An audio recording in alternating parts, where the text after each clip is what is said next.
Welcome to the NonProfit Voice Tech Series, a special edition of the NonProfit Voice podcast, hosted by Mark Becker, founding partner of Cathexis Partners and editorial advisory board member of NonProfit Pro.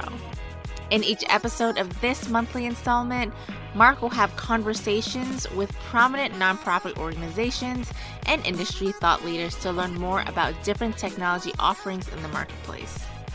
Join us, and together we will learn more about these innovative digital tools and how to navigate the rapidly evolving technology landscape.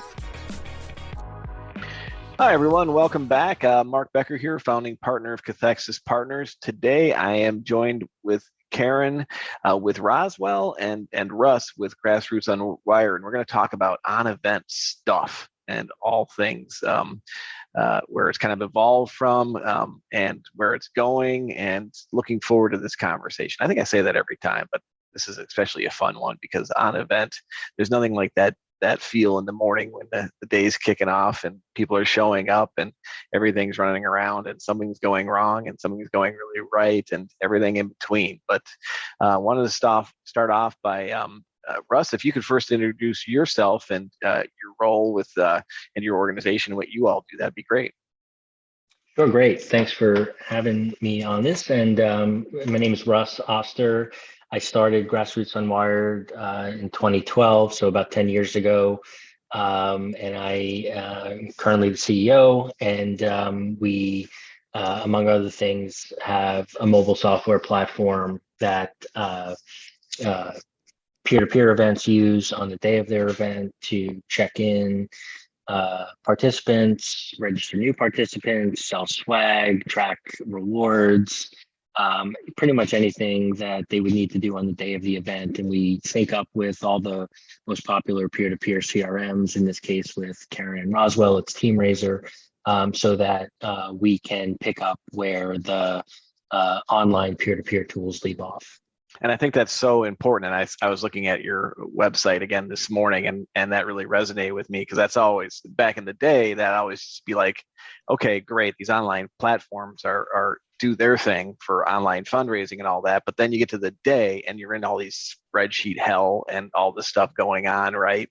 You're cobbling together different stuff. And I love the way that you put it on your website, like you help take it across to the actual event and keeping it all tied together. So well done. Looking forward to talking more about that. Karen, go ahead and introduce yourself and your role. Hi, this is Karen Cincotti. I work with Roswell Park Alliance Foundation. We support a cancer center up here in Buffalo, and my role is on the technology and data side. I'm in charge of our websites and our online platform. So I set up our TeamRaisers, registration forms, donation forms, and have become in charge of all our event technology. So that is how I've gotten involved with both Cathexis, but also Grassroots and Russ, and use their technology for all our event check-ins, which has transformed us. And we met initially, Karen, when you were looking to move from the organization from Kintera Sphere to TeamRaiser, right? Correct. So how many years ago that? 2016, we launched TeamRaiser. So 6 years now, right? Right. Yeah. So we started in 15. So that's our history mark. Yes. Jeez. Yeah. Nice. And Russ, I think we met somewhere around the same time, maybe even before that, somewhere in there as well. Yeah, I think it was at a Blackbaud conference, and we were just, we've been doing a lot of work with political organizations and nonprofits doing fundraising, and we had just started to look at peer-to-peer events as kind of a next opportunity. That's right. And so Kintera, you were on Kintera before, Karen, and been working with all this for a while. Tech has changed, hasn't it? In fact, it wasn't there at all in some cases. Correct. I think our first year with Grassroots was 2019 or 2018. I can't remember exactly, but I think it was 2019. Where we, first were able to use the technology, but before that, and even during 2019, we used the old envelopes every rider, every participant had an envelope, and however, alphabetizing those, the stuffing of those envelopes, et cetera, that was what we were doing before we moved on to this technology. So it definitely has changed from none to now having a tablet at every station.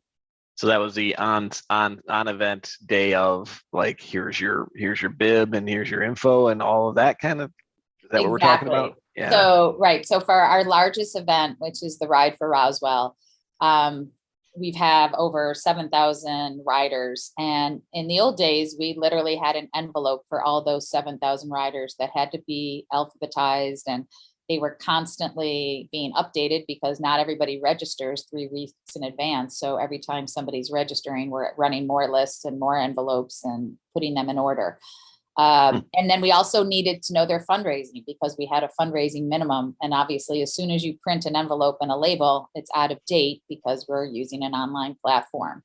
So it was just painful. And the amount of staff time that we had to use just to stuff those envelopes, and just then at check-in, there was always a missing envelope, always, because it was just, the envelopes got stuck together, or they were missing because they were alphabetized wrong, or somebody already gave away the wrong envelope. So it was just not an efficient process at all. And I believe we were actually at a BBCon with one of my coworkers, and she's like, I just stopped at some booth that has a check-in that's integrated with TeamRaiser. And I was like, oh my God, I'm going over. So that is why I love BBCon in person. So maybe someday that'll come back. So right. Yeah. Speaking of in person and all those things, it's just been a weird few years, right? Get tired of saying it, get tired of hearing it, but it has been. That's the reality. But I mean, I just want to pause for a moment, be in awe of your numbers for Ride for Roswell, which just happened last month, right? Right. Yeah, 7,788 riders, 5,603,000 plus and counting funds raised. Your goal, like you said, was 5.2, right? Yes. So, and throwing a dart at a board kind of in this kind of year when you're coming back and things have shifted, virtual versus, in person versus hybrid and all that. But managing those kind of numbers, 7,788 riders. Cyclists are nuts, right? I mean, in a good way. They're they're hyper involved there, and that's a lot. So that's a lot of cash. Yeah. So it is. We were really, really happy with our results this year, and we didn't even know how the year would go, as you said, because it started out slow, which, registration opens in January, but we really weren't getting people to register until March or so. But I think people were just like, what's going to happen? I'm not going to sign up for something in June when the world is still burning. So, but things had calmed down for a bit, and then people registered, and the fundraising was great. But it is 7,800 riders or so is, how do you check all those people in? And we do not do it all the day of. We have 3 days of check-in, Thursday, Friday, and then day of Saturday. And the majority of our riders do check in on that Thursday and Friday. Saturday for me is the actual event day is my easiest day, because I have to be ready, because I'm in charge of the check-in team. I have to be ready by Thursday morning and ready to go. So, but we have, one of the great things about the check-in process is that it's all on tablets. It's all connected to TeamRaiser. We're pulling up the information in the feed from Luminate. Is over the 4G, and it's talking back and forth. It's getting updated fundraising dollars. It's getting updated riders, all of that. And so that just keeps it moving, and there's no need for that information on labels that's instantly outdated.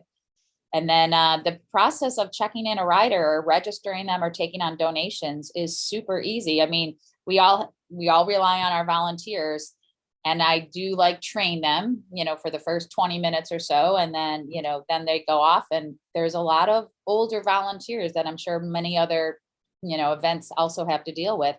And you're a little worried, and they're a little worried, but then they catch on. We always give them a buddy, or they can work on it together. And we always have staff who have all used it for years. And so, we're there for them to help, but then they love it and they sign up to come back next year. And it's become a very fun experience for them because it's so easy. And then they're like greeting the riders and giving them kudos when they're adding more donations and sending them on their way. So it's become a very happy experience for the volunteers and the riders, and it moves quickly. And it's funny, they set up the gym this year where we do our check-in with all these stanchions for lines, and we never had a line. So, That's beautiful. So it was really, I mean, we had 8 stations with 2 volunteers each, and we just move and move. And one of my favorite, while I'm talking about timing, one of my favorite reports after the event, Grassroots collects all this data, way too much data that you don't even most of the time probably need, Russ, but it's okay. We can deal with it. Better too much. Yeah, but they timestamp everything. So I can run a report and do a pivot table and a chart of when all my people are coming, when all the riders are coming. So I know for staffing that Thursday morning is super busy and Friday afternoon is super busy. So I need to make sure I have enough volunteers for Thursday morning, Friday afternoon, hardly any on Saturday morning. So it's just like we've done this chart now for the last, when we have a normal event, we've done this chart and have it able to really pinpoint exactly when the people are coming. So, so that's been fun, is to get all that data afterwards. And go ahead. Oh, one of the interesting things that that you helped us create, and I can get into how Karen really pushed us and to the technology to get to where it is, but is the rider rewards. And I feel like that has a great impact on participants, because you want them to be appropriately recognized for the fundraising, and being able to keep everything up to date, and then have the rider rewards adjusted based on the fundraising numbers was a great kind of innovation that you pushed us to create, that helps the overall experience during the pickup process. Yeah, that is actually another great thing that's helped us tremendously. So for the ride, just to explain, so we have our check-in, they check in, and then they go to a whole other area to get their rewards. And again, it's a whole other staff, but there's, t-shirts, water bottles, picnic blankets, or whatever it might be that year. And if they, in the morning they were at $100, but after they come in and drop off their checks and cash, they're at $250. So they get a t-shirt.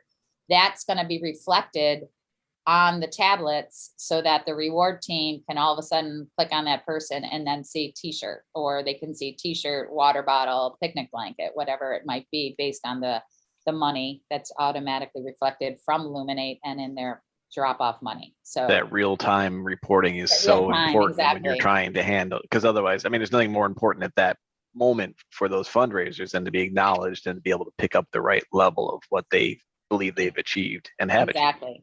And we're actually, for this year, for the ride, if you could ride your own way or your virtual rider, that you could have till the end of July to fundraise.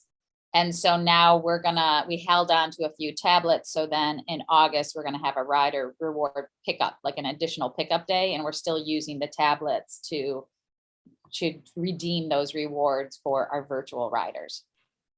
Just kind of curious, see a lot of these kind of events, and the separate day check-ins are sometimes kind of hard to get people to come out to. It doesn't sound like that's an issue for you. Are you throwing other entertainment around this, like pasta dinners or anything like that? Or is it pretty much just come in, check in, and everybody's kind of local, and they're happy to get the incentives? And, primarily the later, there's no special events except for Friday night, which is what we call our celebration of hope. So we have a ceremony and kind of kickoff ride weekend. So that's why it is large people coming in on that Friday afternoon. But Thursday morning, the biggest people coming in are team captains. We set up a team captain check-in area, and we try to get them to come with a list of all their team players and their t-shirt sizes and everything. So then they go to the team check-in area, and basically it's almost like a one-stop shop for those team captains. So Thursday morning is those really passionate people plus team captains primarily. there are people that are just so excited about the weekend, they have to come early. So, I don't know if they think they're going to get an earlier bib number or something, but, or if but those are your passion. Do you have kind of numbers on, are your riders mainly local, or is it a destination for some folks? It's primarily local for sure. Mm-hmm. And I think you're right that most of the people, the out of towners, are probably coming Saturday morning, but most of the locals, and we're not in a city where it's hard to get around. So, even if you're in the south towns versus the north towns, you can pretty much get to the destination within 20, 25 minutes. Got it. So, great summary overall. I think, Russ, you need to have Karen be one of your spokesperson, because didn't she describe that well, or what? But, anything else to add about how you help them kind of go from envelopes to, real-time incentives to being awarded to the right people? Yeah. It's interesting when we met at the conference, and, we were discussing internally afterward, and the thought was, a nice little group from Buffalo, it'll be a great way to kind of, kick the tires on this app, which we're just rolling out and kind of getting used to. And we really had no background into peer-to-peer events. We kind of stumbled into it as a use case. So, little do we know when we followed up afterward that, it's the bike race, and it's over 7,000 participants, and it went from, we really got to step up, as opposed to, there'll be a nice little, proof point to point to. And, but it was a great opportunity, because, at this point we can say we provide a solution to Roswell, and that pretty much answers any question as to whether we can handle any other type of bike event, because there's very few that are as big and as organized as the Roswell one. And coming to us with the concept of the envelopes and everything, I think it was actually, they clearly had a process.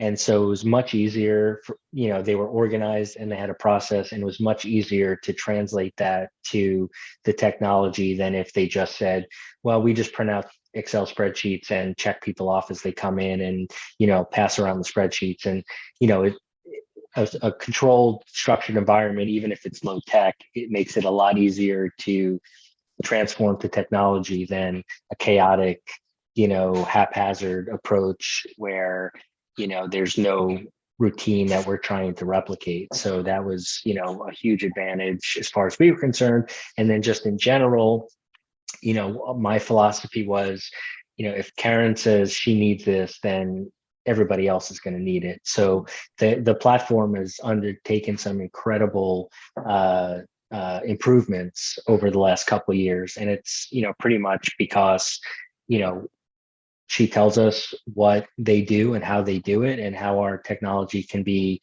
adapted to do it. We figure out a way to build it, and, and it works. So, from the rider rewards pickups to, some of the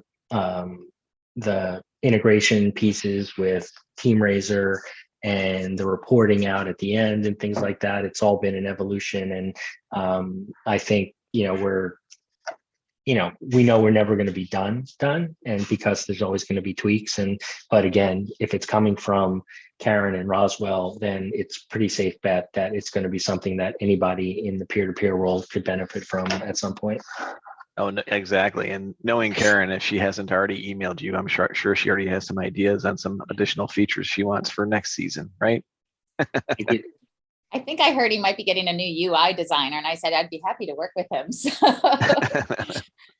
Nice. Yeah, that continuous innovation, right? Yeah. And I will say too, which has been great, they do, take my input, but we use the software and the tablet for multiple events, but each one's a little different. The ride, we assign bib numbers. ESR, we already have bib numbers. ESR, we had to add a question this year about whether or not you have proof of vaccine or you have a negative test. So we added a question like that. So it's part of our check-in process. So they have ways to adapt to the different events. So because they're not all the same, every event is a little different. That's important. And also you're platform agnostic, right, Russ? So you can, regardless of what platform, CRM, peer-to-peer, advocacy tool, because you also do advocacy, right? Kind of, you have API integrations to get the data where it needs to go. Yeah. As long as we have a willing partner on the other end, we're integrating. Yeah. You're ready to shake hands. I like it. Well, good stuff. I mean, I could talk about this all day. But I'm sure Karen has you have another event coming up this weekend, right, Karen? Yeah, we have two. We have a 1-day ride on Saturday, and then Sunday starts our 7-day week-long ride. So the tablets are in process of getting there and doing our final checks on everything. And our logistics emails going out today and Saturday or whatever day. So yes. The 1-day event last year was the first time you had it, right? Correct. So obviously it went well enough that they brought it back for. Yes. It's still a small event for us. It's definitely a beautiful event at that Oyster Bay. So. Nice. I like it. All right. Well, as we wrap up here, any final thoughts, lessons learned from the trenches, things that you're seeing in the, moving forward? Any kind of final thoughts? I'll let you kick that off.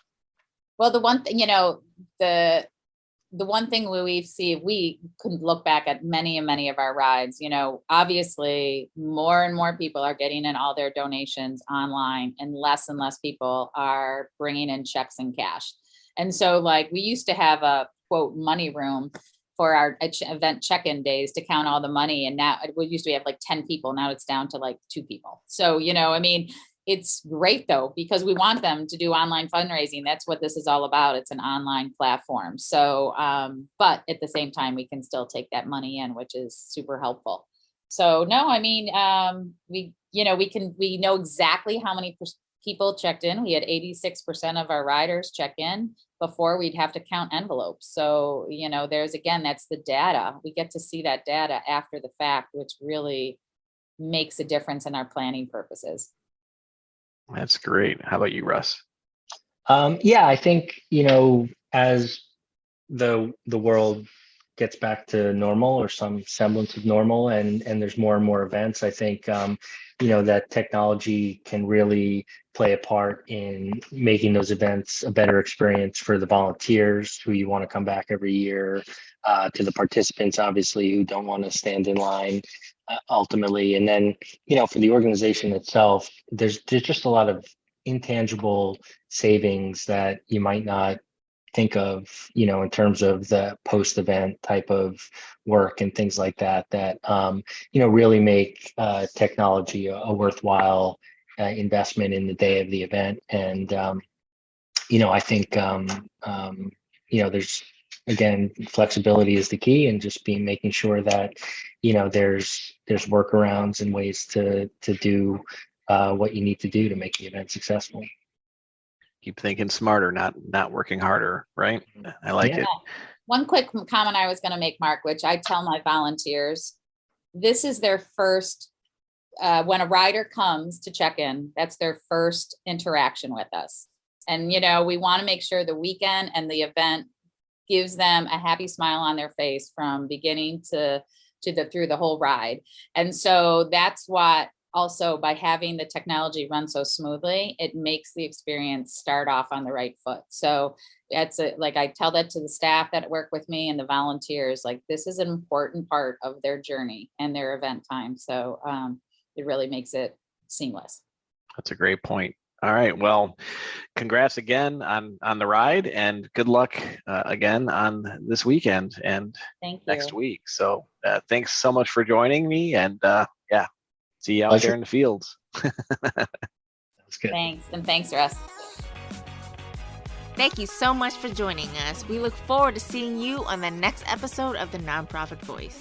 You can listen to more episodes of The Nonprofit Voice at nonprofitpro.com/podcast/the-nonprofit-voice. And remember, for your convenience, you can stream any and all episodes of the Nonprofit Voice on iTunes, Google Play, and Spotify.